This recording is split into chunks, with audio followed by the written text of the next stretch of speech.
में से बहुत सारे लोग ऐसे होंगे जो अभी पढ़ रहे हैं और डेली बेसिस पे लगभग 3-3, 4-4 क्लासेस लगा रहे हैं फॉर डिफरेंट सब्जेक्ट्स और for a single subject. Let's assume you want to finish subject in maybe 14 days और 20 डेज, और आपने जो टारगेट दिया उसके मुताबिक डेली आप क्लासेस जो इतनी सारी लगा रहे हैं वो आप पढ़ते तो जा रहे हैं लेकिन रिवाइज कुछ नहीं कर रहे हैं। बट सोचा था शुरू में रिवाइज करेंगे, टीचर ने बोला था रिवाइज करेंगे और हम रिवाइज कर रहे थे, बट दूसरे तीसरे चैप्टर के बाद बहुत मुश्किल हो गया सर। टाइम इतना लग जाता है सर, रिवीजन में कुछ याद नहीं आता है तो लगता है कि फिर बाद में रिवाइज कर लेंगे। अभी तो अगर रिवाइज करने के चक्कर में पड़ गए तो सिलेबस ही नहीं खत्म होगा सर। तो हमने सोचा कि धीरे धीरे चलिए फिर 4-5 दिन बाद इकट्ठा बैठ के रिवाइज करेंगे। इकट्ठा जब बैठे सर तो ऐसे लगा कि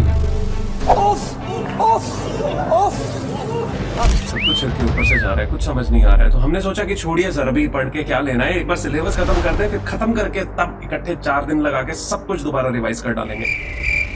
बट सर जब खत्म होने वाला था सब्जेक्ट तो हमने सोचा कि अब तो बस खत्म हो जाए और जान छूटे और नेक्स्ट सब्जेक्ट पकड़े, क्योंकि ऐसे तो सारे सब्जेक्ट्स का सिलेबस ही खत्म नहीं होगा और वो खत्म नहीं होगा तो फिर पेपर कैसे देंगे, बहुत मुश्किल हो जाएगी। तो this is a bloody blunder that every student is committing. You people are basically trying to finish up the syllabus without revising and that's gonna literally make a bloody bad dent on your exams and your result. आपको सबसे important चीज समझनी जरूरी है, 100% syllabus खत्म कर लेना, लेकिन 100% सिलेबस खत्म करके पढ़ ना पाना, रिवाइज ना कर पाना और रिप्रोड्यूस करने की कैपेबिलिटी ना पैदा कर पाना in exams is worst situation than the situation जहां आप 70-80% सिलेबस खत्म कर रहे हो, आपने रिवीजन पे टाइम अप्रोप्रिएट दिया लेकिन सिलेबस सारा खत्म नहीं हो पाया, चलेगा। और आपने रिवाइज जो किया वो 80-90% आपको याद रहता है, विच मीन्स एग्जाम में अगर आप जाएंगे तो आप 50-60 मार्क्स से नीचे नहीं गिरने वाले। In any of the cases that is more relevant. जो रह जाएगा बाकी 20-30% उसको बाद में धीरे धीरे कवर कर सकते हो, बट 70% इफेक्टिव तो खत्म करो। अब क्वेश्चन इज सर, फिर आप कहते हो कि 100% सिलेबस खत्म करना चाहिए, तो 100% सिलेबस कैसे खत्म करेंगे? 100 खत्म नहीं होगा तो सर अगर वहां से 20-30 में से आ गया तो क्या करेंगे? बेटा 100% सिलेबस खत्म करने का मतलब कहीं पे भी ये नहीं है